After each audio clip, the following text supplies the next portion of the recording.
خالد بن ولید کیسے مسلمانوں کے دشمن تھے، اتنا آپ صلی اللہ علیہ وسلم کے خلاف دشمنی کی، لڑے، تلوار کے زور سے زیر نہیں ہوئے۔ آپ صلی اللہ علیہ وسلم جانتے تھے خالد بن ولید بڑا غیرت والا آدمی ہے، 70 صحابہ کو خالد بن ولید نے قتل کروایا ہے غزوہ احد میں، اسلام دشمنی میں، لیکن آپ صلی اللہ علیہ وسلم کی بصیرت دیکھو، یہ نہیں کہ ان کو بس کسی طرح مار دو، انہوں نے 70 افراد کو شہید کروایا، نہ آپ صلی اللہ علیہ وسلم جانتے تھے غیرت مند ہے تبھی تو لڑ رہا ہے، غیرت کا غلط استعمال میں لڑ رہا ہے، لیکن یہ ان کو یہ کنفیوژن ہے کہ یہ صحیح ہے اور ہم کیا ہیں، غلط ہیں، یہ سمجھ رہے ہیں ہم نے ان کے باپ دادا کے دین پہ حملہ کیا ہے، حالانکہ اصل ان کے باپ دادا کا دین وہی ہے جو ہم پیش کر رہے ہیں، جہالت ہے، غلطی ہے، کسی طرح ان کو زیر کرو۔ ایسا غیرت مند آدمی اگر ہمیں مل گیا تو کس کے لیے کام کرے گا؟ جو ہمارے مخلص لڑاکا اللہ کے لیے لڑنے والے 70 کو شہید کر سکتا ہے، وہ اسلام دشمن جو اللہ کے لیے نہیں لڑتے ان کا کیا کرے گا؟ تو آپ صلی اللہ علیہ وسلم نے کیسی بہترین تدبیر کی کہ صلح حدیبیہ کے بعد آپ صلی اللہ علیہ وسلم نے جب خالد بن ولید لڑنے کے لیے آ رہے تھے تو صلح حدیبیہ ہوئی تو چلے گئے، پیغام بھیجا کہ خالد بن ولید کو جا کے بتاؤ کہ نبی نے پیغام بھیجا ہے کہ تمہارے جیسا سمجھدار اور ذہین آدمی اب تک اس کی سمجھ میں اسلام نہیں آ رہا، یہ بات ہماری سمجھ میں نہیں آ رہی، او کما قال صلی اللہ علیہ وسلم، اتنا ذہین آدمی ہو کہ اسلام نہیں سمجھ میں آ رہا۔ تو خالد بن ولید نے جب یہ سنا فوراً متاثر ہوئے، انسان اپنی تعریف سن کے خوش ہوتا ہے، عزت دار لوگ جو ہے نا وہ پیشانی سے پکڑ کے گالیاں دے کے نہیں لین پہ آتے ہیں، وہ عزت دار آدمی آپ اس کو اچھے الفاظ سے دین کی طرف بلاؤ گے تو وہ آ جائے گا۔ قادیانی بھی اگر دین پہ لانا چاہتے ہو نا اور وہ اس میں آپ کو نظر آتا ہے کچھ، تو پھر آپ کو اس سے بہت محبت سے بات کرنی پڑے گی، یہ نہیں جا کے ایک صاحب گئے نا قادیانی کو دعوت دینے کے لیے، ارے کتے جیسی تیری شکل ہے، اس طرح کی بات مجھے اچھا نہیں لگ رہا ممبر پہ بات کرنا، کتے جیسی تیری شکل، تو تبلیغ کرنے جا رہا ہے، کیا کرنے جا رہا ہے بھائی، اس کو وہ آئے گا۔ تو خالد بن ولید کا دل کیا ہو گیا؟ نرم، کہا بہت کرو، تلوار سے نہیں، آرام سے، لڑائی سے ہمیں زیر، اس کا مطلب بزدل ہم ڈر گئے، نہ آرام سے۔ تو خالد بن ولید آئے اور اسلام قبول کیا، اور پھر آپ صلی اللہ علیہ وسلم نے کہاں بھیجا ان کو؟ غزوہ موتا میں۔ 3000 کی لڑائی 3 لاکھ سے تھی تقریباً، مجھے پورے اعداد ابھی یاد نہیں ہیں، اور آپ صلی اللہ علیہ وسلم نے ان کو کمانڈر بنا کے نہیں، عام فوجی بنا کے بھیجا۔ 3 صحابہ کو، جن میں جعفر طیار بھی تھے جو نجاشی کے سامنے تقریر کر کے آئے تھے، وہ میں بھی جلدی سے مکمل کر کے بیان ختم کرتا ہوں، ان میں حضرت جعفر طیار وہ بھی تھے، 2 صحابی اور تھے جن میں آپ صلی اللہ علیہ وسلم کے منہ بولے بیٹے زید ابن حارثہ، جو انتہائی چہیتے حب رسول اللہ، جب کوئی سفارش کرنی ہوتی تھی نا کسی نے تو حضرت زید ابن حارثہ کو جا کے لوگ بتاتے تھے کہ نبی ان کی بات کو مسترد نہیں کریں گے۔ ایسے چہیتے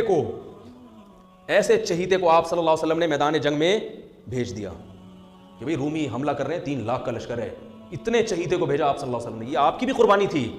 جھوٹا نبی ہوتا کہتا ہے بھائی اپنے کو یہاں رکھو، ٹھیک ہے، کوئی جھوٹا نبی ہوتا ہے نا کیا کہتا ہے، ان کو تو نہیں، وہ ادھر بھیجو۔ تبھی آپ دیکھ لیں آج کل جو سیٹ اپ چل رہا ہے نا، چھوڑو ابھی میں زیادہ آگے نہیں جاؤں گا، آج کل جو عجیب سا سیٹ اپ چل رہا ہے، اپنے یہاں دوسرے وہاں، تو ایسا سیٹ اپ چل رہا ہے آج کل۔ تو نبی صلی اللہ علیہ وسلم نے زید ابن حارثہ کو بھیجا اور جعفر طیار کو، دوسرے عبداللہ ابن رواحہ تھے یا کیا نام تھا ان کا، ایسے مجھے ذہن سے نکل رہا ہے، تو وہ جی عبداللہ ابن رواحہ رضی اللہ عنہ۔ آپ صلی اللہ علیہ وسلم نے فرمایا ان میں اگر یہ ایک شہید ہو جائیں تو یہ امیر ہیں، یہ شہید ہو جائیں تو یہ امیر، اور مسجد نبی میں آپ صلی اللہ علیہ وسلم بیٹھ گئے۔ اب 3 لاکھ کا مجمع ہے اور ادھر تھوڑے سے لوگ ہیں، اور دفاعی جنگ تھی، اقدامی نہیں تھی، ان کو مدینہ آنے سے روکنا تھا۔ رومی انگریز ہیں، رومی کون تھے؟ جن کو آج انگریز کہا جاتا ہے نا، یہ ان کی اولادیں، انہی کی اولادیں جن سے یہ صحابہ کی لڑائی ہوئی تھی۔ تو وہ یہ بڑے اس وقت بھی بڑے منظم ہوتے تھے۔ یہ نبی صلی اللہ علیہ وسلم کی ایک روایت ہے، فرمایا تقوم الساعہ والروم اکثر الناس، قیامت قائم ہوگی پھر بھی رومی دنیا میں زیادہ ہوں گے۔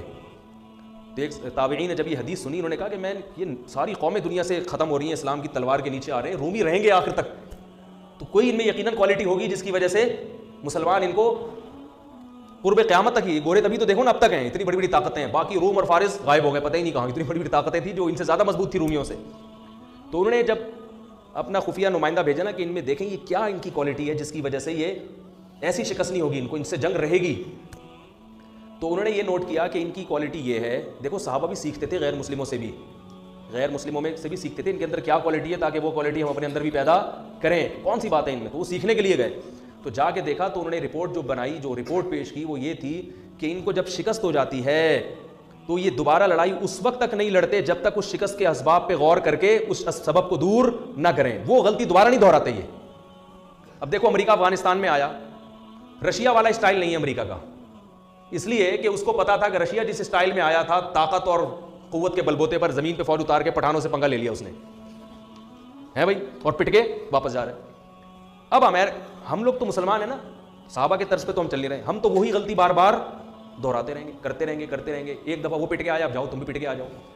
ہم تو یہ کرتے رہتے ہیں. ہمارے یہاں کوئی ایسا نہیں ہے کہ بیٹھ کے غور کرو بھائی یہ کیوں ہوا, ملک میں یہ نقصان کیوں ہوا, آئندہ نہ ہو لہذا اس کی تلافی ہو. جیسے بھی قادیانیوں کا جو بل پاس ہو گیا ایک دم سے قادیانیوں کی حمایت میں, تو اس پہ غور ہونا چاہیے ہوا کہاں سے ہے, اس پہ تسلی سے غور ہو کے پھر وہ لوگ سامنے آ جاتے, پھر آئندہ کے لیے ایسا نہ ہو, ان سب چیزوں پہ غور ہونا چاہیے.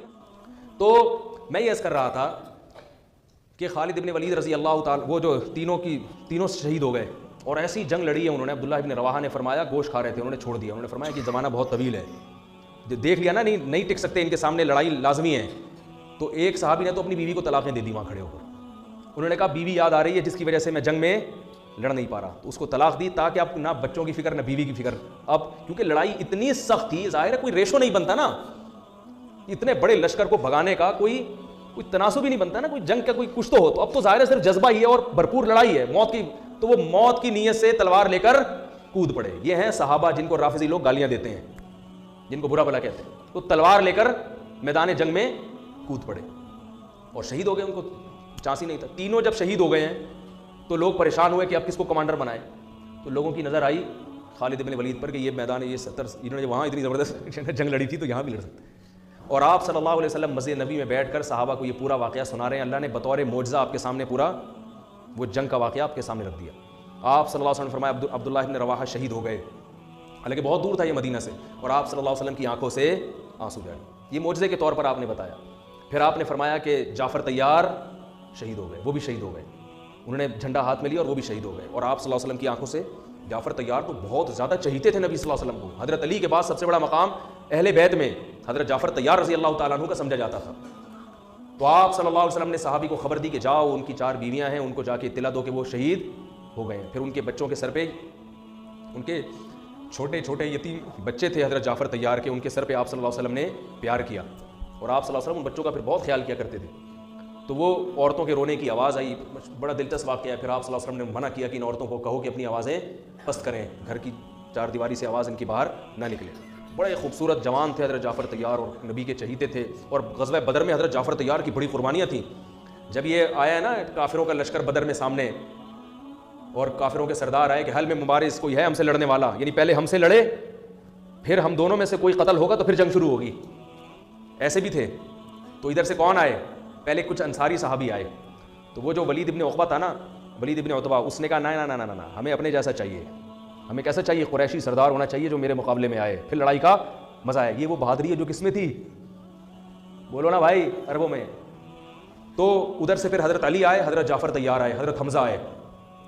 ادھر سے بھی 3 آدمی آئے, ادھر سے بھی 3. تو اس نے کہا نام اکفاؤنا, ہاں یہ ہیں ہماری قوم کے, ہمارے جیسے شیر ہیں, بہادر ہیں, لڑنا جانتے ہیں, ان سے لڑائی میں مزہ آئے گا. اور پٹ گئے تینوں کیا ہو گئے. تو ادھر سے حضرت جعفر طیار جب آئے نا, تو یہ تو بہادری کی بات ہے نا بھائی. ادھر 313 ادھر 1000, اور لڑائی ایسے شروع ہو رہی ہے کہ دونوں میں سے جب تک ایک زندہ ہے لڑائی شروع نہیں ہوگی. اور اس میں کتنا 50% چانس ہے نا اپنے شہید ہونے کا, اور سامنے سے بھی پتا ہے کہ بہادر ترین آدمی آیا ہے. کمزور ہو تو آدمی کہتا ہے میں جاؤں یار, میں بسم اللہ کروں, بلکہ اس میں بھی نہیں جائے گا, وہ کیا یار پٹا ہی نہ جاؤں میں. تو ایسے صحابی تھے جعفر طیار, اور وہ غزوہ موتا میں نبی کے کیسے چچا زاد بھائی شہید ہو گئے. تو آپ صلی اللہ علیہ وسلم کی آنکھوں سے آنسو بہہ رہے ہیں, اور آپ نے فرمایا کہ وہ بھی شہید. پھر آپ کے جو چہیتے, حب رسول اللہ, نبی کے چہیتے, حب کا ترجمہ اردو میں کیا ہوگا, چہیتا, کہتے ہیں نا بڑا چہیتا ہے, لاڈلا ہے, نبی کے لاڈلے, جن کو آپ صلی اللہ علیہ وسلم نے لے کے کئی سال پالا ہے. اتنی محبت دی کہ جب ان کے اصل باپ دادا آئے نا ان کو لے جانے کے لیے, تو انہوں نے کہا نہیں میں نہیں جاتا, میں ادھر ہی رہوں گا. اتنی محبت ہو گئی تھی. اطلاع آئی کہ وہ بھی شہید ہو گئے.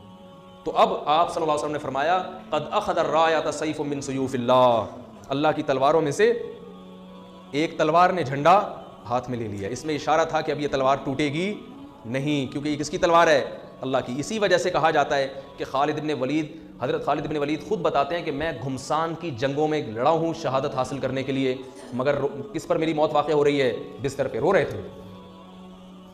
فرمایا کوئی ایسی جگہ میں نے چھوڑی نہیں ہے جہاں مجھے شہادت نظر آئی ہو اور میں گھسا نہ ہوں اس میں لڑتے ہوئے, مگر موت کہاں آ رہی ہے, بستر پہ. علماء نے اس کی وجہ بیان کی ہے کہ جس کو اللہ کے نبی نے اللہ کی تلوار کہہ دیا ہو تو یہ اشارہ ہے کہ اس کو شہادت نہیں مل سکتی, کیونکہ شہادت کا مطلب کافروں کے ہاتھوں قتل, اور کافر نے اللہ کی تلوار کو توڑ دیا, تو یہ نبی کی بات کیا ہو جاتی, غلط.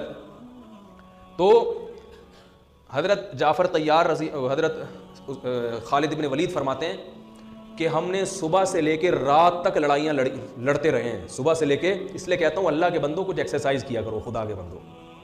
صحابہ کتنا اسٹیمنا چاہیے. میں یہ نہیں کہہ رہا تلواریں چلانے کے لیے ایکسرسائز کریں، پھٹنے کے لیے کریں، اس کے لیے آرمی ہے، فوج ہے. جہاد کرنا ہے، جنگ لڑنی ہے، کس کو جوائن کرو؟ آرمی کو جوائن کرو، ملک کی حفاظت کرو. اپنے ہی لوگوں پہ جا کے پھٹ جانا یہ جہاد بولو نا بھائی نہیں ہے. لیکن یہ تو پتہ چلتا ہے نا کہ جب ملک کو ضرورت ہوئی، جب دین کو ضرورت ہوئی لڑنے کے لیے، مذہب کو ضرورت ہوئی لڑنے کے لیے، تو لڑنے کے لیے کچھ گدے پہ بیٹھ کے لڑائی سیکھو گے کیا؟ اور صحابہ کا اسٹیمنا کتنا تھا. صبح حضرت خالد بن الولید تلوار کتنی بھاری ہوتی، کب آپ اٹھا کے دیکھیں وہ جو تلواریں تھیں، وہ یہ قصائیوں کی چھریاں نہیں ہوتی تھیں، اتنی بھاری بھرکم تلواریں. فرماتے ہیں صبح فجر سے لے کے رات مغرب تک ہم تلواریں چلاتے رہے اور میرے ہاتھ میں 9 تلواریں ٹوٹی ہیں، 9 تلواریں. اتنے لاکھ مجمع کے ساتھ لڑنا، اور کہتے ہیں میں اتنا قتل کیا ہے بندہ میں نے کہ ان کا اتنا زور تھا، مدینہ ہاتھ سے چلا جاتا صحابہ کے، مدینہ ہاتھ سے چلا، مدینہ کا دفاع تھا. یہ کہہ رہے اتنی تلوار چلی ہے کہ پھر وہ حضرت خالد بن جوش میں نا اشعار میں وہ پڑا کرتے تھے. تو 9 تلواریں ٹوٹی ہیں، 9 تلواریں چلا چلا کے، تلواروں سے تلواریں مار مار کے ٹوٹی ہیں، پھر دوسری تلوار لیتے تھے. اور کہتے ہیں ہم پھر شاعری میں اپنی بہادری کے واقعہ بیان کرتے تھے کہ ہم نے جنگ کے موقع پر یا اس طرح تحدیث بن نعمت کے طور پر یہ بہادری بیان کرنا غلط نہیں ہے. تو بتاتے تھے ہم نے کھوپڑیوں کے مینار بنا دیے، کیونکہ 3 لاکھ سے مقابلہ اتنا قتل ہوا ہے، پھر وہ دشمن بھاگا ہے وہاں سے.